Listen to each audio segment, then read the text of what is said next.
Hello officers, नमस्कार। स्वागत है आप सभी का अपनी पाठशाला के एप्लीकेशन पर। मैं हूं अंकित सिंह, आप है मेरे साथ में। देखो, आज पीरियोडिक टेबल को इस प्रकार से समझने के लिए ताकि आपको जो है कहीं पर किसी प्रकार से असुविधा ना हो। ध्यान दीजिएगा, हमने पीरियोडिक टेबल की बेसिक बातों को अभी तक आप लोगों को समझाया है। 2 लेक्चर साथियों यहाँ पर हो चुके हैं, आज ये तीसरा लेक्चर है, जिसमें सबसे पहले लेक्चर में हमने बोल बोलकर इसके इतिहास वाली पूरी बात आप लोगों को समझा दी थी। कल बहुत सारी बातों को लिखा गया था, मेंडलीव के आवर्त नियम तक की सारी जानकारी आप लोगों को हमने दे दिया था। Good morning Priya, good morning Ujjwal, Ravikant, Shashikant, Anshik Kumar, सभी का स्वागत है बेटा। Good morning, very good morning to all of you. कैसे हैं आप सभी लोग, कैसी चल रही है आप लोगों की पढ़ाई? उम्मीद है कि आप सभी लोग स्वस्थ होंगे, मस्त होंगे, अपनी पढ़ाई भी बहुत ही शानदार तरीके से आप लोग कर पा रहे होंगे। तो चलिए क्लास की शुरुआत करते हैं। एक बार आप लोगों को दिखा देते हैं कि अभी तक पीरियोडिक टेबल में क्या क्या आप लोगों को समझाया गया। तो पीरियोडिक टेबल ये है आपके सामने, मॉडर्न पीरियोडिक टेबल। आप लोग इसको समझ ही पा रहे हैं। इसके निर्माण के पीछे किन किन वैज्ञानिकों का योगदान था, ये तुम्हारे सामने उनका नाम लिखा गया। और देखो, 1 बाय 1 हमने विथ एग्जाम्पल आप लोगों को यहाँ पर इनकी सारी बातों को समझाया है। और जब एग्जाम्पल साथियों लगाए जाते हैं ना, तब हमारी क्लैरिटी ज़्यादा होती है, तब हमारे कॉन्सेप्ट ज़्यादा क्लियर होते हैं। इस वजह से एक एक बात यहाँ पर बेहतरीन तरीके से आप लोगों को समझाया गया है। ठीक, आप लोग इसे देख पा रहे, लगभग हर जगह पर हमने एग्जाम्पल लगाकर सारी बातों को आपको समझाया। और मेंडलीव के आवर्त नियम की विशेषता क्या है, इनकी उपलब्धियां क्या है, साथ ही साथ इनकी कमियां क्या रही, यहां तक की सारी बातें आप लोगों को हमने बता रखी हैं। आज हम लोगों को क्या कवर करना है, आधुनिक आवर्त सारणी वाली बात को कवर करना है, जिसको हेनरी मोजले साहब ने समझाया था। तो आइए पहले कुछ बताते हैं आप लोगों को। देखिए, मोजले साहब बात कब की है, 1913 की बात है। ध्यान दीजिएगा सभी लोग, ठीक है। 1913 की बात है। 1913 में इंग्लिश वैज्ञानिक 1913 में इंग्लिश वैज्ञानिक हेनरी मोजले ने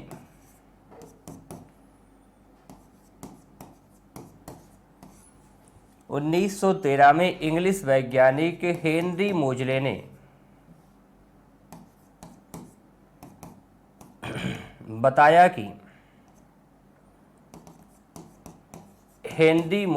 बताया कि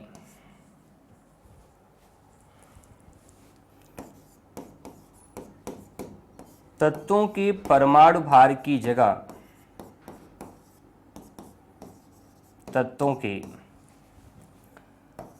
परमाणु भार की जगह परमाणु संख्या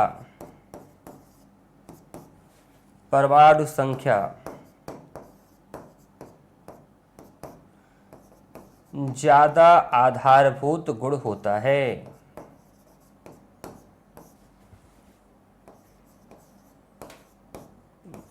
ज्यादा आधारभूत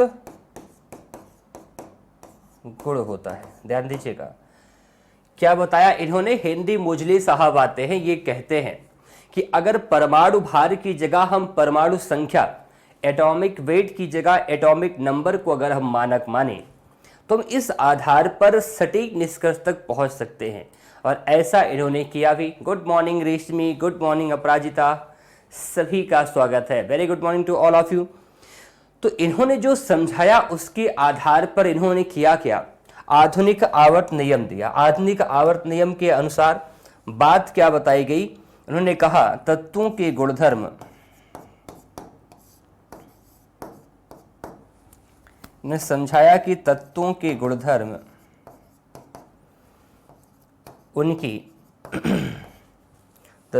गुणधर्म उनकी परमाणु भार के नहीं, परमाणु संख्या यानी कि एटॉमिक नंबर के आवर्ती फलन होते हैं। परमाणु संख्या के आवर्ती फलन होते हैं। आवर्ती फलन होते हैं। तो क्या लिखा जा रहा है यहाँ पर, लिखा जा रहा है तत्वों के जो गुणधर्म होते हैं उनकी परमाणु संख्या की आवर्ती फलन होते हैं। ये कौन समझा रहा है, ये आ रहे हैं हेनरी मोजले साहब। मॉडर्न पीरियोडिक टेबल या मॉडर्न पीरियोडिक लॉ को लेकर। और मॉडर्न पीरियोडिक लॉ कहता है कि अगर हम तत्वों को उनके बढ़ते हुए परमाणु संख्या के क्रम में लगाएं, लगातार अगर हम एटॉमिक नंबर को मानक माने और सभी एलिमेंट्स को उनके बढ़ते हुए एटॉमिक नंबर के अनुसार अगर हम सजाएं, तो एक निश्चित समय अंतराल के बाद, समझ पा रहे, तो एक निश्चित समय अंतराल के बाद समान गुणधर्म वाले तत्व आने लगते हैं। Sujit Kumar, Ganga Prasad, very good morning to all of you, सभी का स्वागत है बेटा। तो इस बात को भी ना अगले पेज से आप लोग लिख ही लीजिएगा। क्या करिएगा भाई, इस बात को आप सभी लोग लिख भी लीजिएगा कि जो अभी हमने लिखवाया, क्या हमने लिखवाया कि तत्वों के गुणधर्म उनकी परमाणु संख्या की आवर्ती फलन होते हैं। इसका मतलब क्या है लिखिएगा, अर्थात क्योंकि देखो ये बातें हमने बोल बोलकर आप लोगों को परसों ही पढ़ा रखी थी ना अपने पहले लेक्चर में। ये सारी बातें हमने आप लोगों को दो दो बार बोल के समझाई थी। इस वजह से हम यहाँ पर समय नहीं खर्च कर रहे बेटा, हम इन सारी बातों को लिखते चले और लिख लिख कर आप लोगों को समझा रहे। Good morning Tanupriya. चलो, अर्थात यदि हम तत्वों को उनके बढ़ते हुए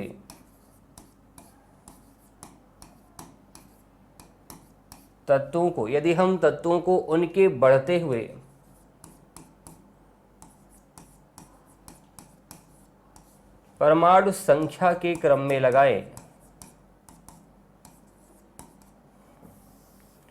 यदि हम तत्वों को उनके बढ़ते हुए परमाणु संख्या के क्रम में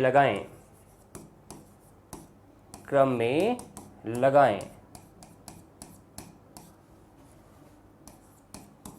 तो एक निश्चित समय अंतराल के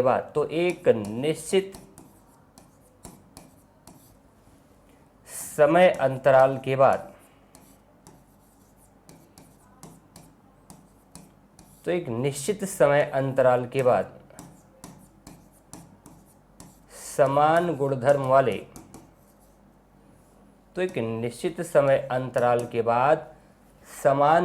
वाले तत्व आने लगते हैं।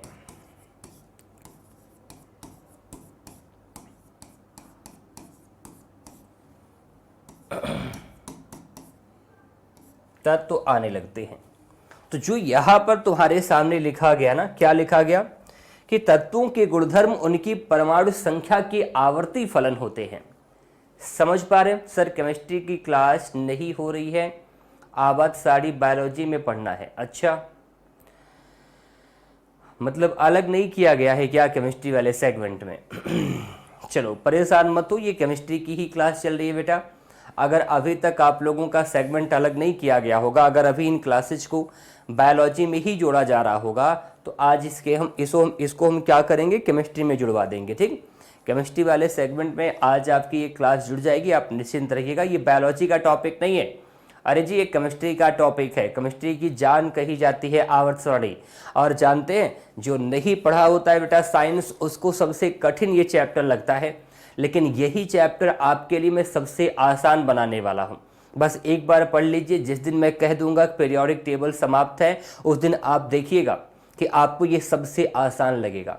समझ पा रहे हैं? मुझे उम्मीद है कि मैं जो बोर्ड पर यहाँ पर लिख लिख कर आप लोगों को समझा रहा हूँ बेटा, ये सभी कुछ आपको याद भी होता जाता होगा। ऐसा नहीं कि इसे आप याद नहीं कर पा रहे। इसी वजह से, क्योंकि कहा जाता है कि एक बार का लिखना 3 बार के पढ़ने के बराबर होता है। ये चीज़ें आप लोगों को हमने पहले भी बताई हैं, इसलिए बहुत ईमानदारी से सारी चीज़ों को देखो। तो हमने कहा बेटा, जो ये बात हमने यहाँ पर लिखी ना, उसी को अच्छे तरीके से हमने देखो यहाँ पर एक्सप्लेन करके लिख दिया है। समझ पा रहे हैं? तो इन्होंने कहा कि अगर हम तत्वों को उनके बढ़ते हुए परमाणु संख्या के क्रम में अगर लगाते हैं, तो समान समय अंतराल के बाद देखेंगे, एक निश्चित समय अंतराल के बाद हम देखेंगे कि जो एलिमेंट्स है उनकी प्रॉपर्टी मिलने लगेगी एक दूसरे से। जितने तत्व हैं उन सभी तत्वों का जो गुण है, जो प्रॉपर्टी है, एक दूसरे से मिलने लगेगा। और जो इन्होंने सुझाव दिया, उसी के आधार पर आधुनिक आवर्त सारणी का निर्माण भी किया गया। लिखिएगा, इनके सुझाए गए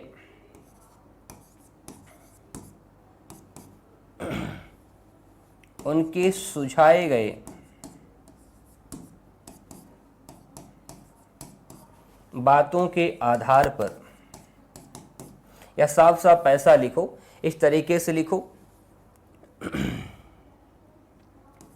लिखिएगा इस प्रकार मेंडेलीव की आवर्त सारणी में कमियों को दूर करके, इस प्रकार मेंडेलीव की आवर्त सारणी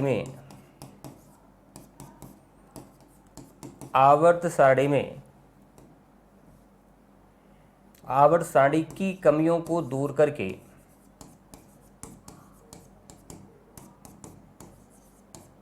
मेंडेलीव की आवर्त सारणी की कमियों को दूर करके, इस प्रकार मेंडेलीव की आवर्त सारणी की कमियों को दूर करके आधुनिक आवर्त सारणी का निर्माण किया गया।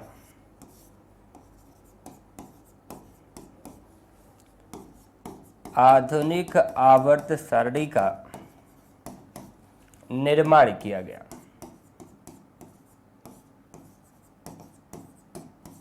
इस प्रकार मेंडेलीव की आवर्त सारणी में जितनी कमियां थी, अब कमियां क्या है बेटा, मेंडेलीव की आवर्त सारणी की कमियां क्या है, ये देखो कमियां हमने यहां पर अच्छे तरीके से लिख रखा है, समझ पा रहे हैं? हाँ जी, बिल्कुल बिल्कुल बेटा सुजीत कुमार, बिल्कुल परेशान मत हो, केमिस्ट्री में बहुत जल्द जुड़ जाएगा। ठीक, ये टॉपिक केमिस्ट्री में अगर नहीं जुड़ रहा होगा तो केमिस्ट्री में ही जुड़ जाएगा, आप निश्चिंत रहे उसके लिए, ठीक है ना। इस प्रकार मेंडेलीव की आवर्त सारणी की कमियों को दूर करके आधुनिक आवर्त सारणी का निर्माण किया गया। समझ पा रहे हैं आप लोग? यहां तक की बातें आप लोगों ने समझ ली। अब आइए आप लोगों को समझाते हैं कि आधुनिक आवर्त सारणी क्या है, उसकी विशेषताएं क्या हैं। समझ पा रहे हैं? हाँ जी, अगले पेज से आप लोगों को हम बताते हैं कि आधुनिक आवर्त सारणी की विशेषताएं क्या है। लिख लीजिएगा प्रॉपर्टीज ऑफ, साफ साफ लिखिएगा आधुनिक आवर्त सारणी की विशेषताएं।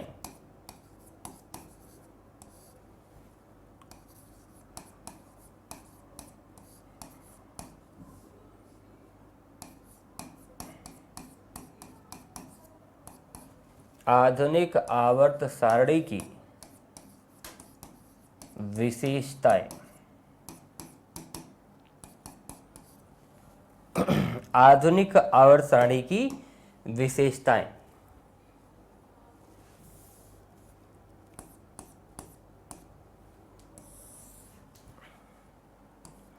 अब एक बार आप लोगों को हम समझाते हैं, यहां पर ध्यान से सब लोग देखना, यहां पर ध्यान से सभी लोग देखना बेटा। एक बार क्या करते हैं, जो तुम्हारे सामने ये इमेज लिखी है मॉडर्न पीरियोडिक टेबल की ना, इसे मैं एक बार समझाता हूं आप लोगों को। देखो ये तुम्हारे सामने मॉडर्न पीरियोडिक टेबल है जिसमें अब तक ज्ञात 118 तत्वों को शामिल किया गया है। कितना? इसमें कुल 118 तत्वों को बेटा शामिल किया गया है। अगर मैं बात करता हूं पूरे 118 तत्वों में, तो 118 तत्वों में तो अगर हम धातु और अधातु के आधार पर देखें तो 91 तो आपके क्या है यहाँ पर मेटल हैं, यानी कि धातु हैं। 91 आपके यहाँ पर मेटल हैं और यहाँ पर फिर कितने बच गए? 27 आपके यहाँ पर क्या है बेटा? नॉन मेटल हैं। नॉन मेटल यानी कि अधातु। समझ पा रहे? हमने आप लोगों को नॉन मेटल और मेटल वाली पूरी बात समझा रखी है। केमिस्ट्री का अपना लेक्चर नंबर जब 1 लगा था तो वहां पर हमने डिटेल में तत्व क्या है, धातु क्या है, उपधातु क्या है, ये सभी कुछ हमने आप लोगों को अच्छे तरीके से समझा रखा है। तो 118 तत्वों में तो 91 आपके मेटल हैं, 27 आपके नॉन मेटल। आप कहेंगे सर मेटेलॉइड कहाँ गए? तो इन्हीं मेटेलॉइड को इसी आपके नॉन मेटल में ही शामिल कर लिया गया है। समझ पा रहे हैं? और अगर प्राकृतिक और कृत्रिम जैसी बातों को आपको हम बताएं, ठीक, अगर कहें कि नेचुरल और मैन मेड कितने हैं, तो यहाँ पर तो 98 आपके कितने हैं? 98 आपके नेचुरल हैं। यानी प्राकृतिक कितने हैं? प्राकृतिक यानी कि नेचुरल लिख लीजिएगा। क्या लिखिएगा? नेचुरल। अगर नेचुरल एलिमेंट की साथियों हम बात करते हैं तो ये है 98, जबकि अगर हम 20 कितने बच गए? 20 आपके कितने हैं यहाँ पर? 20 आपके मैन मेड हैं। क्या है? 20 तो 20 तो आपके कितने हैं? इसमें मैन मेड हैं। यानी कि अगर हम प्राकृतिक और कृत्रिम की बात करते हैं बेटा, तो यहाँ पर 98 और 20 बताइएगा। हाँ बिल्कुल, 7 मेटेलॉइड भी होंगे। बिल्कुल बेटा, उसी को शामिल कर लिया गया है, नॉन मेटल को ही शामिल कर लिया गया है। ठीक, चलो आगे ध्यान से यहां पर आप लोग देखिएगा। अगली बात आप लोगों को हम बताएं, ये जो 118 के 118 तत्व है ना, इनको 4 ब्लॉक में डिवाइड किया गया। यहां पर देखेंगे आप पाएंगे यस ब्लॉक, क्या पाएंगे, ये सभी हमने कहा सभी 118 तत्व आपके 4 ब्लॉक में डिवाइड किए गए हैं, 4 उपकोष में डिवाइड किए गए हैं। एस ब्लॉक आपने देखा किस जगह पर है, इसके साथ यहां पर आप पाएंगे पी ब्लॉक, इस जगह पर आप पाएंगे डी ब्लॉक, और पीरियोडिक टेबल के नीचे देखोगे तो आप इस जगह पर पाओगे एफ ब्लॉक। समझ पा रहे हैं कि ब्लैक से लिखें, एफ ब्लॉक, हमें लगता है कि ब्लैक से अगर लिखे ज्यादा अच्छा होगा। तो यहां पर हमने कहा ये आपका है एस ब्लॉक, इस जगह पर अगर आप लोग देख पाएंगे तो इस जगह पर आपको मिलेगा पी ब्लॉक, ये है आपका डी ब्लॉक, क्या ये आपका डी ब्लॉक है बेटा। जबकि नीचे आप लोग क्या देख पा रहे हैं पीरियोडिक टेबल के, यहां पर देख पा रहे हैं आप लोग एफ ब्लॉक को देख पा रहे हो, समझ पा रहे हो। अब देखो यहां पर मैं आपको सबसे पहले क्या बताना चाहूं, यहां पर अगर हम आप लोगों को आवर्त और क्या बताएं, वर्ग आपको बताएं समझ पा रहे हैं, वर्टिकल लाइंस कहेंगे ना, ये ऊर्ध्वाधर पंक्तियां, ऊर्ध्वाधर पंक्तियों को अंग्रेजी में क्या कहा जाता है बेटा, वर्टिकल लाइंस कहा जाता है। तो ये जो पंक्तियां इस प्रकार से आप ऊपर नीचे इस प्रकार से देख पाते हो, इस प्रकार से अगर आप लोग देख पाते हैं तो इसका मतलब क्या है, अगर इस प्रकार से बेटा ऐसे आप देख पाते तो इसका मतलब क्या है, ये वर्ग कहलाते हैं। क्या कहलाते हैं, ये वर्ग कहलाते हैं। और ऐसे वर्गों की संख्या अगर आप काउंट करेंगे तो 18 है, देख पा रहे, 1 2 फिर 3, इस तरीके से यहां तक काउंट करेंगे इस प्रकार से ऊपर नीचे, जिन्हें ऊर्ध्वाधर कहा जाता है। अरे ऊर्ध्वाधर को अंग्रेजी में क्या, वर्टिकल ही कहा जाएगा ना बेटा। हाँ, अगर ऐसा है तो नोट कर लीजिएगा, यहां पर ऊर्ध्वाधर पंक्तियों की संख्या कितनी है, आधुनिक वाले में 18 ठू है, समझ पा रहे हैं, जिन्हें ग्रुप कहा जाता है, जिन्हें वर्ग कहा जाता है बेटा। जबकि अगर हम क्षैतिज पंक्तियों की संख्या की बात करें, ऐसे ऐसे अगर आप लोग देखोगे बाएं से दाएं, समझ पा रहे, इस प्रकार से अगर आप काउंट करोगे तो यहां पर पंक्तियों की संख्या कितनी है, यहां पर पंक्तियों की संख्या बेटा 7 होती है। कितनी होती है, 7 होती है, जिन्हें हॉरिजॉन्टल लाइन कहा जाता है। यानी कि क्षैतिज पंक्तियों की संख्या 7 है, जिन्हें आप आवर्त कहते हैं, पीरियड कहते हैं। तो विशेषता क्या है, ये सभी विशेषता है, आप लोग ध्यान दीजिएगा, मॉडर्न पीरियोडिक टेबल की ये सभी प्रॉपर्टीज है, इस प्रकार से आप लोग कह सकते हैं। हमने कहा मॉडर्न पीरियोडिक टेबल में बेटा हमने कहा 7 आवर्त है, नंबर ऑफ पीरियड कितने हैं, 7, समझ पा रहे हैं। यानी कि इस प्रकार से आप अगर क्षैतिज पंक्तियों को देख पाएंगे तो, और जबकि अगर आप लोगों से हम बताएं ऊर्ध्वाधर पंक्तियों की संख्या कितनी पता चली, 18, समझ पा रहे, 118 एलिमेंट है, जिसमें आप लोगों ने देखा 2 आधार पर हमने यहां पर वर्गीकृत करके आपको दिखा दिया। दूसरी बात यहां पर हमने कहा सभी 118 तत्वों को 4 वर्गों में डिवाइड करके रखा गया है बेटा। वर्ग कहना थोड़ा सा गलत हो जाएगा, 4 ब्लॉक ही बोल दीजिए, क्योंकि वर्ग की संख्या 18 ऑलरेडी बताई जा रही है। वर्ग कहा भी जा सकता है, ऐसी दिक्कत वाली बात नहीं है, लेकिन ध्यान से यहां पर देखना, ध्यान से यहां पर देखा, S block, P block, D block और एफ ब्लॉक, समझ पा रहे हैं। अब आगे देखो, जो एस ब्लॉक के एलिमेंट हैं, सभी लोग ध्यान दीजिएगा, जो एस ब्लॉक के एलिमेंट हैं इन्हें पहले और दूसरे वर्ग में रखा गया है। प्रश्न पूछेगा पहले और दूसरे वर्ग में किस ब्लॉक के एलिमेंट को रखा गया है, एस ब्लॉक के एलिमेंट को रखा गया। इस प्रकार से आप कह सकते हो कि एस ब्लॉक में पहले और दूसरे वर्ग के तत्वों को रखा गया। जबकि आप लोग यहां पर देखो 13 से लेके 18 काउंट करके देख लो, 13 14 15 16 17 18, 13 से लेके 18 तक की वर्ग में, समझ रहे हैं, 13 to 18th ग्रुप में पी ब्लॉक के तत्वों को रखा गया है। आगे देखो, तीसरे से लेके 12वें तक के, 3rd से लेकर 12 तक में जो आपके वर्ग है बेटा, उसमें डी ब्लॉक के तत्वों को रखा गया है। जबकि यहां पर लेंथेनाइड्स और एक्टिनाइड्स वर्गों को कहां पर रखा गया है बेटा, ये एफ ब्लॉक के तत्वों के अंतर्गत रखा गया है। प्रश्न ये भी पूछेगा, क्या सर ये बताइए, यहां पर सभी ब्लॉक में, क्या सभी ब्लॉक में एसपीडीएफ जैसी की बात हम कर ही रहे हैं, क्या यहां पर तत्वों की संख्या भी निर्धारित है? जी हां, यहां पर तत्वों की संख्या भी नियत है। जैसे अगर हम एस ब्लॉक की बात करते हैं तो यहां पर तत्वों की संख्या आपकी 13 है। पी ब्लॉक की बात करते हैं, तत्वों की संख्या 37 है। डी ब्लॉक में तत्वों की संख्या 40 है। और शेष तत्वों को कहां पर एफ ब्लॉक में शामिल किया गया है, यहां पर कितना हो जाएगा, 28 तत्व हो जाएगा। क्या सर आपने तो वर्ग बता दिया, आपने तो यहाँ पर ग्रुप में एलिमेंट्स की नंबर ऑफ एलिमेंट्स आपने समझा दिया, लेकिन ये बताइए ना, क्या नंबर ऑफ एलिमेंट्स हम पीरियड में डिसाइड कर सकते हैं? जी हाँ, पीरियड में यानी कि आवर्त में भी तत्वों की संख्या को हम निर्धारित कर सकते हैं। समझना, अगर हम पहले आवर्त की बात करते हैं, देख पा रहे केवल 2 ही तत्व हैं, 2 ही एलिमेंट हैं, कौन से? हाइड्रोजन और हीलियम। अरे बेटा देख पा रहे हो नहीं देख पा रहे हो? भाई पहले आवर्त में फर्स्ट पीरियड में नंबर ऑफ एलिमेंट्स कितने हैं? 2, हाइड्रोजन हीलियम। उसके बाद फिर 8 देख पाएंगे, lithium, beryllium, boron, carbon, nitrogen, oxygen, fluorine और नियॉन। दूसरे वर्ग में, माफ करना, दूसरे आवर्त में नंबर ऑफ एलिमेंट्स कितने हैं? 8। फिर तीसरे में भी 8, फिर चौथे में 18, पांचवें में 18, उसके बाद 32, उसके बाद शेष तत्व। यानी कि जो आपके 7 पीरियड हैं उसमें भी नंबर ऑफ एलिमेंट डिसाइड कर सकते हैं, आप निर्धारित कर सकते हैं। कैसे? 2, 8, 8, 18, 18, 32। तो हमें लगता है कि पहले इतना लिखना चाहिए, इतना लिखना चाहिए, उसके आगे की जानकारी आपको हम फिर देते हैं। आइए हम सभी लोग क्या करते हैं, मिलकर सारी बातों को पहले इतना लिखते हैं। समझ में आ रही है बातें?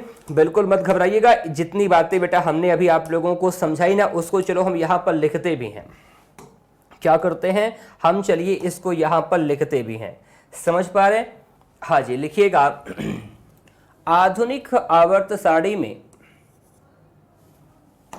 क्या लिखेंगे? लिखिए यहां पर, आधुनिक आवर्त सारणी में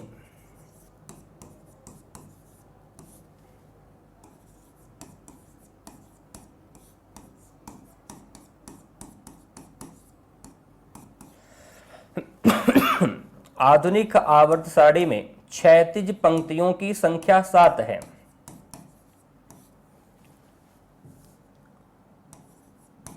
हिंदी वाले विद्यार्थी ध्यान देंगे, ऐसे पूछा जा सकता है। क्षैतिज पंक्तियां पूछेगा, क्षैतिज पंक्तियों की संख्या कितनी है?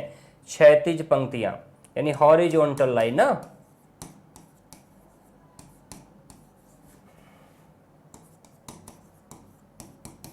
आधुनिक आवर्त सारणी में क्षैतिज पंक्तियों की संख्या, क्षैतिज पंक्तियों की संख्या 7 है। क्षैतिज पंक्तियों की संख्या कितनी है? संख्या 7 है। ध्यान देना बेटा, यहां पर क्षैतिज पंक्तियों की संख्या 7 है, जिन्हें आवर्त कहा जाता है। क्षैतिज पंक्तियों की संख्या 7 है, जिन्हें क्या कहा जाता है? जिन्हें आवर्त कहा जाता है। आवर्त यानी कि पीरियड कहा जाता है, आवर्त कहा जाता है।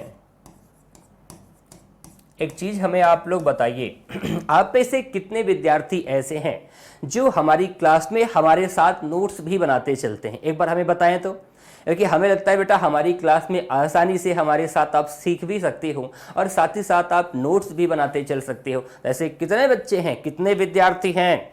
हाँ जी, एक बार जल्दी से बताओ, कौन कौन हमारे साथ नोट्स बनाते हो? जिन्हें आवर्त कहा जाता है, जबकि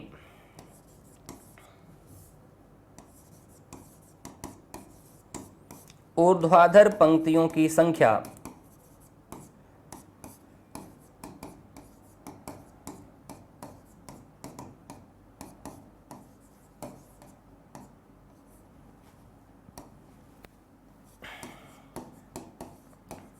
ऊर्ध्वाधर पंक्तियों की संख्या, ऊर्ध्वाधर पंक्तियों मतलब यहां पर लिख लीजिएगा वर्टिकल लाइंस।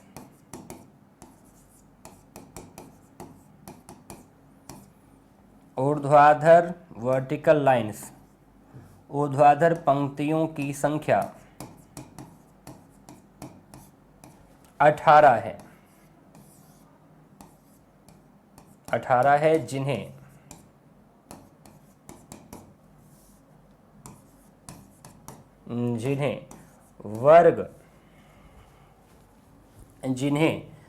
वर्ग यानी कि ग्रुप कहा जाता है,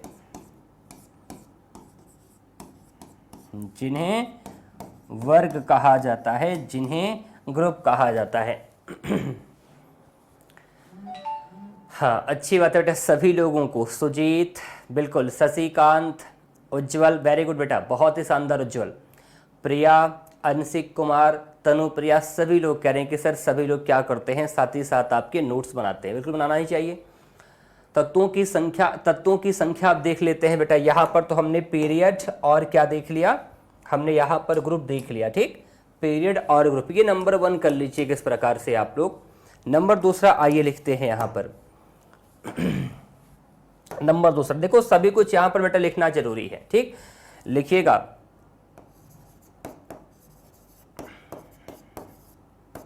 आधुनिक आवर्त सारणी में यानी कि मॉडर्न पीरियोडिक टेबल में तत्वों की कुल संख्या 118 है।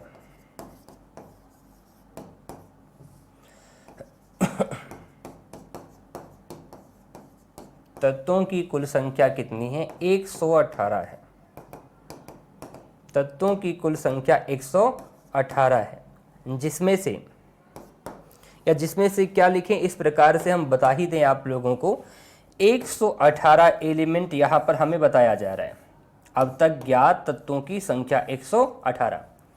118 में अगर हम यहां पर प्राकृतिक और कृत्रिम की बात करते हैं बेटा, तो प्राकृतिक और कृत्रिम है कितने, पहले इसको समझो। मैंने आप लोगों को कहा 98 तो यहाँ पर नेचुरल एलिमेंट है, प्राकृतिक तत्व हैं। क्या है?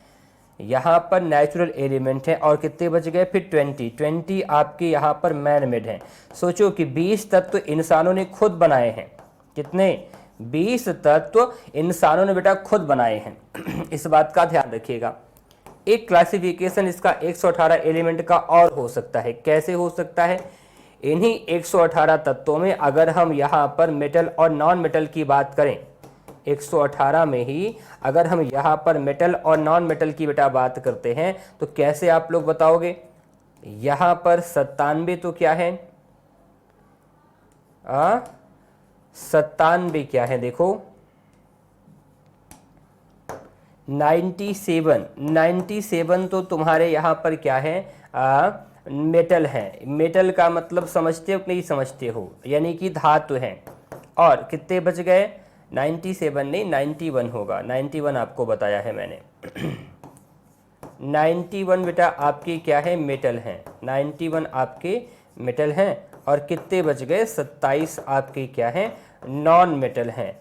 या आप ऐसा भी इसे बता सकते हो कि 20 आपके नॉन मेटल हैं, 7 आपके मेटेलॉइड हैं। समझ पा रहे हो? अरे बेटा तत्वों को हमने 3 वर्गों में डिवाइड किया था, याद करो ना, जब आप लोगों को पहला चैप्टर हमने पढ़ाया था। तत्वों को हमने बांटा था 3 वर्गों में। एलिमेंट्स का क्लासिफिकेशन 3 आधार पर मैंने किया था। कौन कौन से आधार बेटा मैंने किया था? हमने एक तो आप लोगों को बताया था तत्व 3 प्रकार के होते हैं, मेटल, नॉन मेटल, मेटेलॉइड।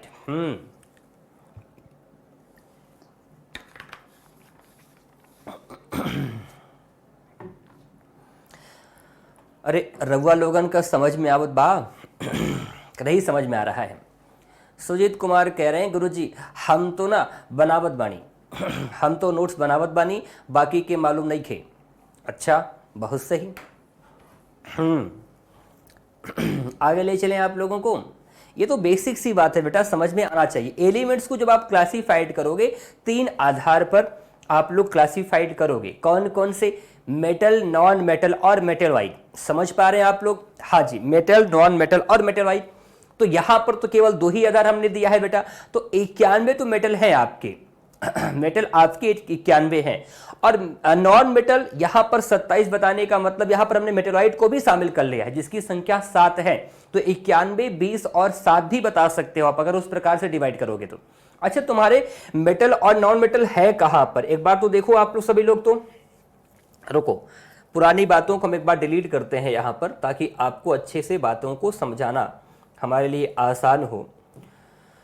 तो जहां से हमने आज लिखना शुरू किया है आधुनिक आवर्त सारणी वाली बात, वहां से बातों को छोड़ते हैं ना, बाकी सबको कैंसिल करके आपको समझाते हैं बेटा। तुमसे प्रश्न पूछेगा किस किस तरफ होता है, ध्यान से यहां पर समझो। जैसे मान तुमसे कोई कह ले कि मेटल और नॉन मेटल होते किस तरफ है? बाईं तरफ। अरे जी ऐसे खड़े हो जाओ, ये बायां हो गया बेटा। यहां से देखो, यहां से इतना से लेके यहां से बाएं तरफ आप लोगों का क्या हो जाएगा? अच्छा अच्छा, तुम्हारा जवाब ही नहीं मिला हमें ओणम कुमार। हाँ यहाँ पर जो है क्या हो गया भाई, ओणम कुमार यहाँ पर कह रहे हैं गुरुजी हम यहाँ पर साथ साथ जो है सब कुछ बनाते चल रहे हैं और आप ना हमें देख ही नहीं रहे। चलो अच्छी बात है सुजीत, ठीक है। वैसे अपने छोटे और भाई बहन को, छोटे भाई बहन को हम क्या करते हैं, हम बेटा शब्द का प्रयोग करके ही बुलाते हैं। समझ पा रहे हैं, मेरी शुरू की बेटा आदत रही हुई है।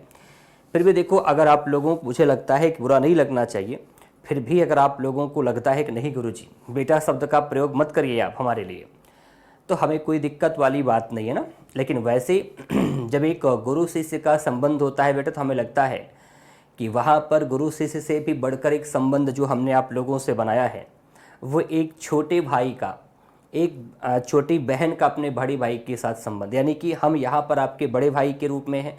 और मेरी बचपन की आदत है हमेशा से कि हम अपने छोटे भाई बहनों को जो है बेटा कह के ही बुलाते हैं। समझ पा रहे हैं? तो इस अधिकार से समझ पा रहे हो सुजीत कुमार? हाँ, ध्यान से बेटा देखो, तो आपके सारे मेटल किस प्रकार के हैं? आपके सारे मेटल ये आपके बाईं तरफ है। नॉन मेटल कहाँ पर है? राइट साइड पे। फिर आप कहेंगे सर मेटेलॉइड कहाँ पर होंगे? अगर आपने बता दिया, क्या बता दिया आपने, नॉन मेटल यहाँ पर कह दिया कि राइट साइड है आपके, फिर आपने कह दिया कि मेटल आपके किस तरफ है, यहाँ इस तरफ है आपके, तो आप ये बताइए फिर हमारे मेटलॉइड कहाँ पर होंगे? इस तरीके बेटा आप लोग अगर क्लासिफिकेशन इसका देख पाते हो, तो ये जो आप लोगों का वर्ग दिखाई दे रहा है ना, इस प्रकार से अगर हम आप लोगों को बताएं तो यहाँ पर कहीं आप सिलिकॉन को देख पाओगे, सिलिकॉन के साथ साथ जर्मेनियम को देख पाओगे।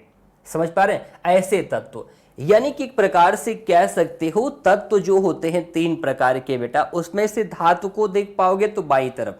समझ पा रहे हो? ये हिस्सा कुछ इस प्रकार से बेटा, ऐसी लाइंस होती हैं जिसके इस तरफ आप लोगों की दिखाई देते हैं सभी धातुएं, इस तरफ आप लोगों की दिख जाएंगी सभी अधातुएं, सभी अधातुएं दिख जाएंगी। और जो लाइन सभी हमने यहां पर बनाई है, याद रखिएगा, जो लाइन्स हमने यहां पर बनाई हैं उस लाइन्स पर आप लोगों को मेटेलॉइड दिख जाएगा। इस चीज का हमेशा आप लोग ध्यान रखिएगा, ठीक। चलिए लिखा यहां तक? हाँ, अब आगे लिखिएगा। इसके बाद आपको हम समझाते हैं कि सभी 118 तत्वों को 4 ब्लॉक में डिवाइड किया गया है। आगे लिखिए नंबर 3, विशेषताओं को समझ रहे ना आप लोग, नंबरिंग करके लिखता चलो। लिखिए सभी 118 तत्वों को, सभी 118 तत्वों को, सभी 118 तत्वों को 4 ब्लॉक में, ब्लॉक यानी कि उपकोष भी कहा जा सकता है, 4 ब्लॉक में बांटा गया है, 4 ब्लॉक में बांटा गया है, 4 ब्लॉक में बांटा गया है। कौन कौन सा? यहां पर हमें लगता है कि S, उसके बाद P, D और F। समझ पा रहे हैं? SPDF समझ पा रहे हैं कि नहीं? 4 ब्लॉक में डिवाइड किया गया है, SPDF, ध्यान से यहां पर समझना, ठीक है। चलो आगे हमारे साथ यहीं पर नोट लगा के लिखो। नंबर 4 ऐसे लिख सकते हो आप लोग, लिखिए पहले व दूसरे वर्ग में, पहले व दूसरे वर्ग में किन तत्वों को रखा गया है? उसके बाद तीसरे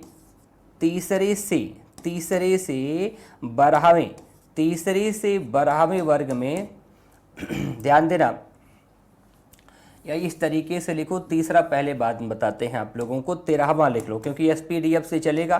13वां से 18वां वर्ग में अगर हम आप लोगों को बताएं तो फिर किसे रखा गया है? इसी के साथ साथ अगर हम कहें तीसरे से लेके 12वें तक के वर्ग में किन तत्वों को रखा गया है? और इसके साथ साथ लैंथेनाइड्स और एक्टिनाइड्स को कहाँ पर रखा गया है? लैंथेनाइड्स व एक्टिनाइड्स, लैंथेनाइड्स व एक्टिनाइड्स को कहाँ पर रखा गया है? आइए इसको दिखाते हैं। तो पहले व दूसरे वर्ग में एस ब्लॉक के तत्वों को रखा गया है। क्या किया गया है? एस ब्लॉक के तत्व है, एस ब्लॉक के एलिमेंट है। कहां पर? पहले और दूसरे ग्रुप में, फर्स्ट और सेकंड ग्रुप में। 13वें से लेकर 18वें में आपके पी ब्लॉक के तत्वों को रखा गया है, पी ब्लॉक के तत्वों को रखा गया है, ध्यान देना आप सभी लोग। इसके बाद 13 से लेकर 12 तक में डी ब्लॉक के तत्वों को रखा गया है। क्या बेटा? डी ब्लॉक के तत्वों को रखा गया है, डी ब्लॉक के तत्व। और लैंथेनाइड्स व एक्टिनाइड समूह को रखा कहां पर गया है? एफ ब्लॉक के तत्वों के अंतर्गत रखा गया है। समझ पा रहे हो? एफ ब्लॉक के तत्वों के अंतर्गत रखा गया है। समझ पा रहे?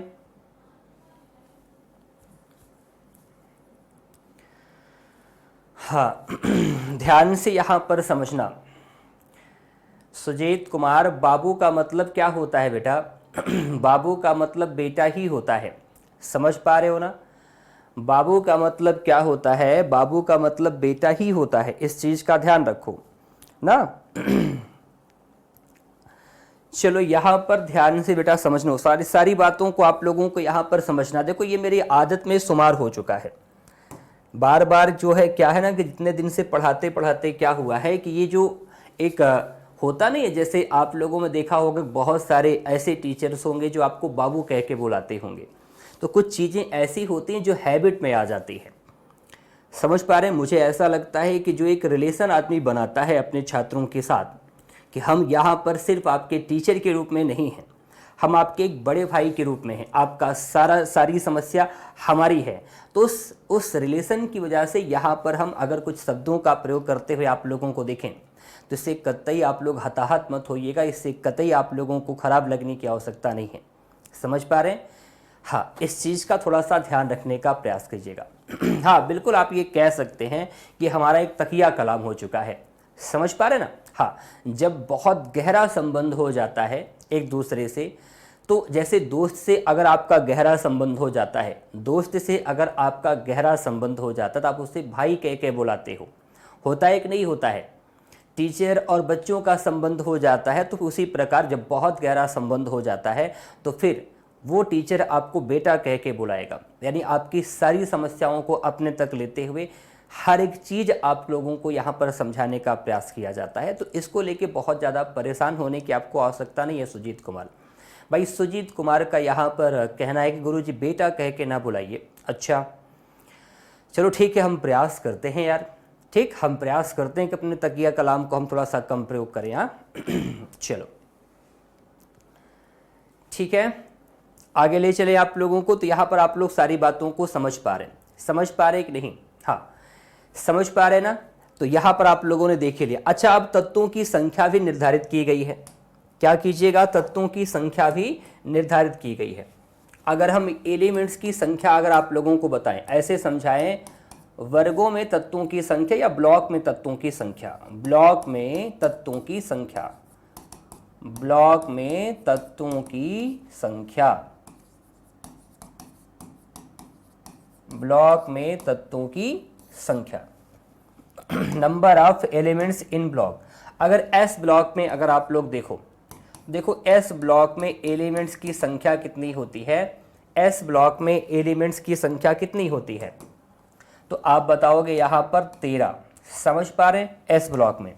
इसी के अनुसार अगर हम आप लोगों से कहें कि पी ब्लॉक में कितने एलिमेंट होंगे, कितने, अगर पी ब्लॉक में एलिमेंट्स को हम आप लोगों को समझाएं, इसी के साथ साथ अगर हम डी ब्लॉक में एलिमेंट्स को आप लोगों को समझाएं, फिर आप लोगों को अगर एफ ब्लॉक में एलिमेंट्स की संख्या बताएं तो और बेहतर तरीके से इसे आप याद रख सकते हैं। ठीक, तो 13 देखा आप लोगों ने। इसके बाद क्या देख सकते हो? 37 तत्व देख सकते हो पी ब्लॉक में, 40 आप देख सकते हो डी ब्लॉक में, और एफ ब्लॉक में जो बच गया, कितने बच गए? 28 तत्वों को आप देख सकते हैं। तो 13 37 मिलकर 50 हो जाएंगे, 50 40 कितना हो जाएगा? 90 हो जाएगा। 90 और 28 जोड़ेंगे कितना मिल जाएगा आपको? 118 तत्व मिल जाएगा। हाँ चले ध्यान से यहां पर समझने का प्रयास करना। ठीक, S block, number of elements in block. उपकोष में तत्वों की संख्या एसपीडीएफ में यहां पर आप लोगों को मैंने समझा दिया। ब्लॉक में तत्वों की संख्या अगर एस ब्लॉक, पी ब्लॉक इस प्रकार से आप देखो तो, और दूसरी चीज अगर हम इस प्रकार से आपको बताएं, आवर्तों में तत्वों की संख्या भी समझा देते हैं आप लोगों को। लिख लो, आवर्तों में तत्वों की संख्या, आवर्तों में तत्वों की संख्या, आवर्तों में तत्वों की संख्या। नंबर ऑफ एलिमेंट्स लिख दें, इंग्लिश में लिख दें अनीता, ठीक है बेटा, कोई दिक्कत वाली बात नहीं है। आवर्तों में तत्वों की संख्या लिखो, number of elements in period, number of elements, number of elements in period. समझ पा रहे? Number of elements in period. हाँ, ध्यान से यहां पर आप लोग देखिएगा। चले, number of elements in period, अगर हम पहला, दूसरा, कितने आवर्त हैं आपके, तीसरा, चौथा, पांचवा, छठवां और सातवें की बात करते हैं, तो कितने कितने एलिमेंट्स हैं यहाँ पर आप लोग को बताना है। पहले में तो 2 हैं, दूसरे में कितने हैं, 8 हैं, तीसरे में भी 8 है आपके, फिर चौथे में 18 है, पांचवें में यहाँ पर आपके 18 है, छठवें में अगर आप लोगों से प्रश्न पूछेगा छठवां कितना बताओगे, छठवें में 32 आपको बताना है। फिर जितने बच जाएंगे सभी को कहाँ पर शामिल किया जाएगा, जितने बच जाएंगे 32 ही बचेंगे। लेकिन शेष तत्व लिखने का मतलब जानते हो क्या है? शेष तत्व लिखने का मतलब ये है कि आप यहाँ पर ये समझें कि अगर और भी तत्वों को आगे चल के खोजा गया तो फिर उन्हें भी यहाँ पर शामिल किया जा सके। कहाँ पर शामिल किया जा सके? 7th पीरियड में शामिल किया जा सके। हाँ, हो सकता है कि आज दिव्या मैम की क्लास चले, ठीक है ना, हो सकता है कि आज दिव्या मैम की क्लास चले आप लोगों की, कल हो सकता है कि उनकी तबीयत खराब रही हो, इस वजह से नहीं आई है।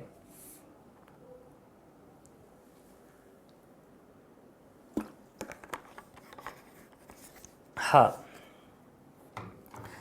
तो आप लोगों को इतनी बातें समझ में आ गई, ठीक। चलो आइए और कुछ जानकारी आप लोगों को यहां पर हम देते हैं।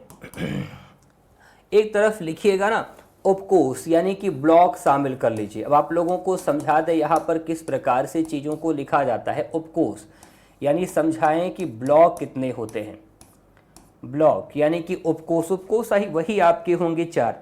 अब आगे लिखिएगा, उपकोष में ऑर्बिटल की संख्या कितनी होती है। जैसे आप लोग पढ़ते भी होंगे, अगर थोड़ा बहुत आपने पढ़ा होगा तो ये सब आप लोगों ने पढ़ा होगा। उपकोष में ऑर्बिटल की संख्या,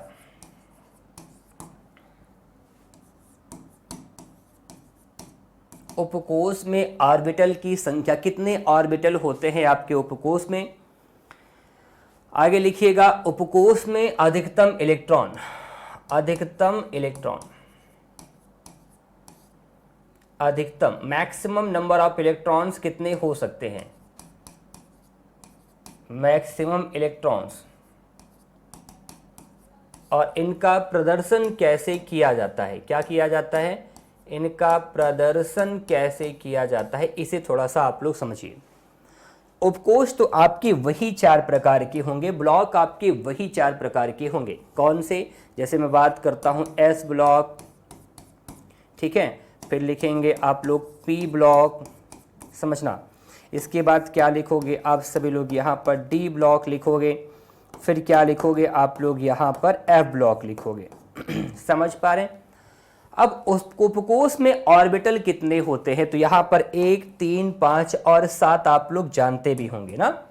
यहाँ पर अगर आप देखेंगे तो उपकोष में एस उपकोष में ऑर्बिटल की संख्या 1 होती है। फिर उसके बाद पी ब्लॉक की अगर हम बात करते हैं तो यहाँ पर नंबर ऑफ ऑर्बिटल कितने होते हैं आपके, 3 होते हैं, है कि नहीं।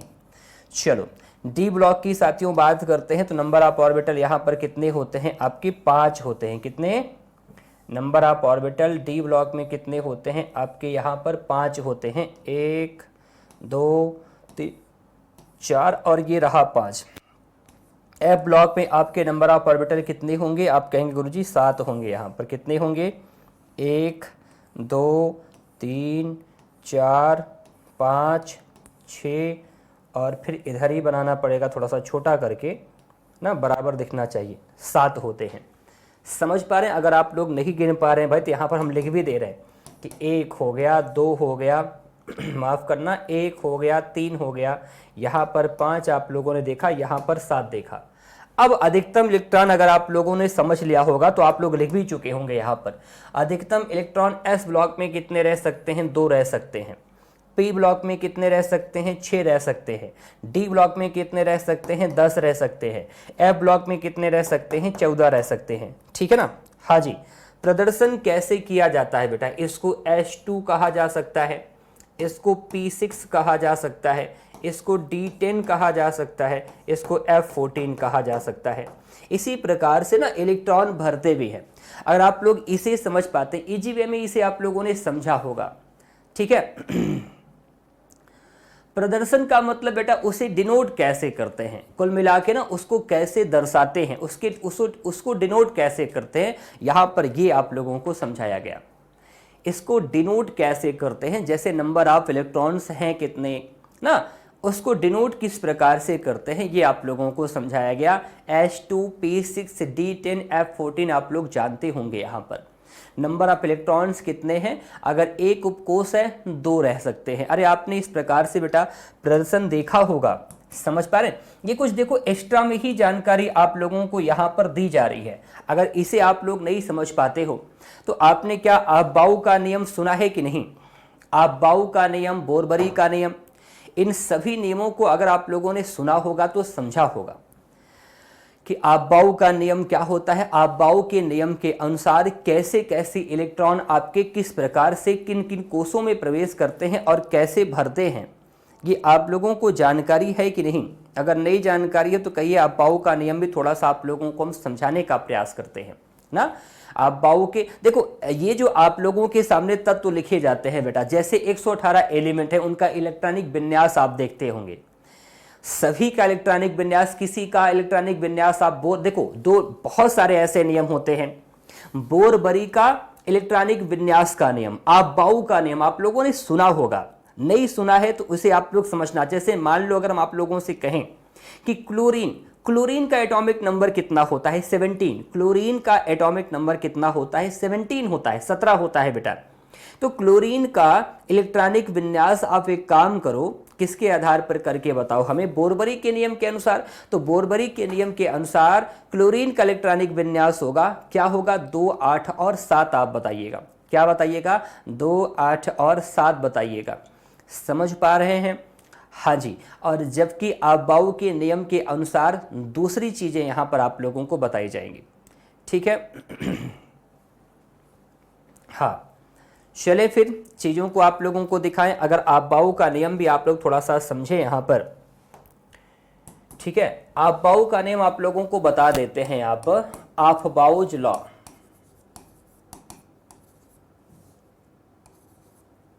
अफबाउ का नियम, ध्यान यहां पर देना। अफबाउ का नियम, अफबाउ लॉ। ठीक, चलो अफबाउ का नियम। अब देखो, जैसे उपकोष बहुत सारे होते हैं, आपको पहले लिखना होगा 1s हो गया, ठीक है, उसके बाद 2s, उसके बाद 2p, इस प्रकार से लिखिए। फिर क्या लिखिएगा? 3s, 3p, 3d आप लोग लिख लीजिए। फिर इसके बाद 4s, 4p, 4s, 4p, उसके बाद 4d, और क्या लिखेंगे यहाँ पर? 4f लिख लीजिए ना, वही SPDF ब्लॉक इस प्रकार से भरना होता है। हम आपको थोड़ा सा समझा दे रहे हैं। 5s, 5p ना, 5d और 5f आप लोग लिख लीजिए। उसके बाद यहाँ पर 6s, 6s, 6p और उसके बाद 7s। इस प्रकार से आप लोगों को यहाँ पर समझना होता है। इस प्रकार से यहाँ पर चीज़ों को समझना होता है। अब किस प्रकार से इलेक्ट्रॉन भरते हैं, किस प्रकार से नंबर ऑफ इलेक्ट्रॉन कहाँ कहाँ पर कैसे जाते हैं, इसे थोड़ा सा आप लोगों को यहाँ पर हम समझाते हैं। देखो, जैसे सबसे पहले इलेक्ट्रॉन आपके कहाँ पर आएंगे? 1s में। उसके बाद फिर कहाँ जाएंगे? 2s में आप लोगों के जाएंगे। फिर 3s, फिर 2p, उसके बाद 3s। समझ पा रहे हैं? उसके बाद अगर आप लोग देखोगे तो यहाँ पर इस प्रकार से जाएंगे, यहाँ पर आप देखोगे इन्हीं लाइंस को अगर आप लोग पकड़ लेते हो तो कहीं कुछ गड़बड़ तो नहीं हो रहा है भाई। हाँ, ये कुछ इस प्रकार से बेटा भरते हैं। एक बार ध्यान से आप लोग देखो तो, ठीक है। हाँ, एक बार थोड़ा सा मैं बोलता चल रहा हूं, आप लोग मिलाते चलिएगा, ठीक। 1s गया, उसके बाद फिर घूमेगा 1s के बाद इस प्रकार से आप चाहें तो इसे घुमाइए। उसके बाद कहाँ जाएगा, प्रवेश करेगा 2s उपकोष में, फिर ये कहाँ पर जाएगा 2p में जाएगा, 2p से फिर कहाँ आएगा 3s में आएगा, 2p के बाद कहाँ पर 3s में आएगा, 3s से फिर कहाँ जाएगा 3p में जाएगा, 3p से कहाँ जाएगा 4s में जाएगा ना, 4s से कहाँ पर जाएगा आपका फिर से इलेक्ट्रॉन किस जगह पर भरेगा बेटा 3d में भरेगा, 3d उपकोष से कहाँ पर जाएगा, फिर देखो 3d से आपका जाएगा 4p में, 4p से 5s में, 5s से फिर कहाँ पर जाएगा आपके 4d में जाएगा, उसके बाद 5p फिर 6s, उसके बाद 6s से कहाँ पर भरेगा आपका 4f में भरेगा, 4f से 5d 6p 7s। तो इस प्रकार से इलेक्ट्रॉन आपका भरता है। 7p छूट नहीं गया है बेटा, ऐसा कुछ छोटा उटा नहीं है यहाँ पर, ये भरने का सही तरीका होता है। इस प्रकार से आप क्या करते हो, भरते हो चीज़ों को। आप लिखना चाहें ना तो ऐसे लिख दीजिएगा कैसे कैसे इलेक्ट्रॉन कहाँ कहाँ पर किन उपकोष में प्रवेश करता है। अगर मैं आप लोगों को इस प्रकार से इसे समझाऊं तो आपने क्या क्या देखा, एक बार देखो। पहले 1s उपकोष में कहाँ भरेगा 1s में, फिर कहाँ जाएगा 2s में जाएगा, समझना।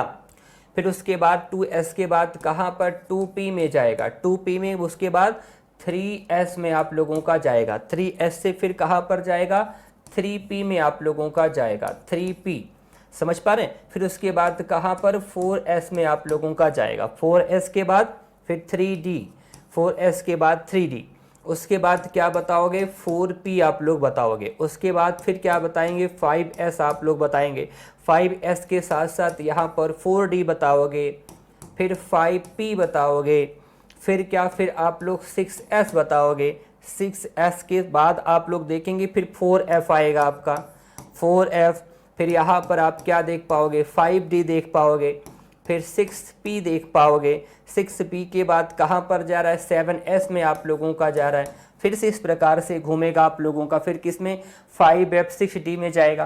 तो इस प्रकार से इसे आप लोगों को समझना होगा। और अगर आप चाहें ना, जो हमने आप लोगों को अभी समझाया यहाँ पर, भाई अगर समझना चाहे, नहीं अगर समझ पाए इसको फिर घुमा लीजिए, इसमें दिक्कत वाली बात थोड़ी है। इस प्रकार से इसे फिर घुमा लीजिए तो फिर आपका इलेक्ट्रॉन किस में भर जाएगा, 5f 6d में भर जाएगा। आप और आगे बढ़ाना चाहें बढ़ा लीजिएगा। इस प्रकार से बेटा आगे बढ़ता जाएगा। अगर आप चाहें तो इस प्रकार से इसे आगे बढ़ा सकते हैं, 7s 7p भी लिख सकते हो, लेकिन उसकी आवश्यकता नहीं, यहाँ तो आपको समझाने वाली बात है ना। 7s के बाद कहाँ जाएगा बताओ 5f में जाएगा, 5f के बाद कहाँ पर जाएगा 6d में जाएगा। अब अगर हम इलेक्ट्रॉनिक विन्यास क्लोरीन का आपको बताएं, देखो जैसे एग्जाम्पल के तौर पर आप लोगों को यहाँ पर हम समझाएं। अब मान लो क्लोरीन है अपना एक तत्व, तो कौन सा है क्लोरीन, क्लोरीन है बेटा। क्लोरीन का परमाणु क्रमांक कितना है 17। अगर हम बोरबरी का नियम यहाँ पर लगाएं तो इसका इलेक्ट्रॉनिक विन्यास होगा 2, 8 और 7, होगा कि नहीं होगा, 2, 8 और 7 आप लोग बता सकते हैं। लेकिन अफबाउ के नियम के अनुसार क्या होगा बोलो, निकालना आता है ना, बिल्कुल निकालना आना चाहिए। हमने यहाँ पर सब लिख भी दिया है, आपको समझा दिया हमने, ये आप लोगों के सामने निकाल कर रख भी दिया कि ताकि तुम कहीं कंफ्यूज हो तो ये तुम्हारे सामने रहे, इसे तुम देख पाओ। अरे आप तो हमारे माझी हैं, जब तक तोड़ेंगे नहीं तब तक नहीं छोड़ेंगे। जब तक 17वीं बीपीएससी में आप सिलेक्शन नहीं ले लोगे तब तक आप चैन से कहाँ पर बैठने वाले। उसी वजह से यहाँ पर हम डिटेल में सारी बातों को समझा रहे हैं। मान लो कि आपके एग्जाम में ऐसा क्वेश्चन पूछ लीजिए कि पूछा नहीं गया, ना पूछे जाने की संभावना है, फिर भी आप लोगों को मैं तैयार कर रहा हूं कि बोरबरी के नियम के अनुसार तो क्लोरीन का इलेक्ट्रॉनिक विन्यास आप कर पा रहे बेटा, लेकिन ये बताओ अगर हम तुमसे कहें कि यहीं पर तुम लगा लो नियम, क्या लगा लो, क्लोरीन का इलेक्ट्रॉनिक विन्यास अफबाउ के नियम के अनुसार करो, कोई कर सकता है क्या? कितने लोग ऐसे हैं जो क्लोरीन का इलेक्ट्रॉनिक विन्यास अफबाउ के नियम के अनुसार कर सकते हैं? नहीं समझ पा रहे हैं, नहीं समझ पा रहे, समझ पा रहे होंगे भाई। एक बार वो लोग हाँ बोल दें, एक बार ऐसे लोग हाँ बोल दें जो क्लोरीन का इलेक्ट्रॉनिक विन्यास कर सकते हैं। जो क्लोरीन का इलेक्ट्रॉनिक विन्यास, अरे यार हमने सब पढ़ा रखा है, यहां पर तुम्हें नंबर ऑफ इलेक्ट्रॉन हमने बता दिया, उपकोष की संख्या बता दिया, आप लोगों को प्रदर्शन हमने डिनोट किस प्रकार से करेंगे उसे बता दिया। कौन कौन ऐसा है जो बता सकता है? अब इलेक्ट्रॉनिक विन्यास आपका क्लोरीन का करना है अबाउ के नियम के अनुसार, कितने लोग कर सकते हैं बेटा? अरे बहुत आसान सा काम है भाई। एक चीज बताओ ना बेटा, इसे ऐसे नहीं कर सकते क्या? पहले क्या बोलोगे? पहले करोगे 1s2, s में इलेक्ट्रॉन की संख्या कितनी होगी? अधिकतम 2 होगी। प्रदर्शन कैसे होता है ना, बिल्कुल हो जाएगा। Very good Shashikant. 1s2, उसके बाद 2s2, 2s2, उसके बाद फिर क्या आएगा? 2p6। Number of electron p में कितने होते हैं? 6, 10 हो गए यहां पर। फिर 3s2, समझ पा रहे हैं? 12 हो गया। फिर 3p कितना आ जाएगा? 3p5 आ जाएगा। 3p5, 12 5 कितना हो जाएगा? 17 हो जाएगा। बहुत आराम से कर सकते हो ना बहुत आराम से कर सकते हो बेटा, बहुत ही अच्छे। शशिकांत का जवाब आ गया था 1s2, 2s2, 2p6, 3s2, 3p5। भाई अधिकतम हो सकते हैं 6 बेटा पी में, लेकिन अब हमें 5 इलेक्ट्रॉन की ही आवश्यकता है। बिल्कुल कर सकते हो यार, आराम से कर सकते हो, बस हमें समझाना है आपको।